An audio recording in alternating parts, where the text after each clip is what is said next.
How to remove X verification in the easiest way. So if you are consistently getting the age verification notification on your X, what you're simply going to want to do is you're going to come over to your settings and privacy. Now, this is usually an issue of your region or maybe email verification. All right. So, firstly and foremostly, with whatever email you have signed yourself up on X, go ahead and make sure to verify that email through your Gmail. Okay. Now, once that email has been verified, what you're simply going to do is you're going to come over to your account information over here.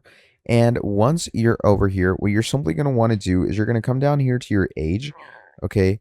And you're going to set your age accordingly because in some cases, your age might be under 18. And in that case, it does ask you to age verify. So if you want to change it, simply go over to your profile settings over here and change your birth date. Okay. And once you do that, you should stop getting the age verification notifications. So mainly just verify your email and you're good to go. That's pretty much about it for this video. Thank you for watching till the end, and I'll see all of you next time. Have a great day. Goodbye.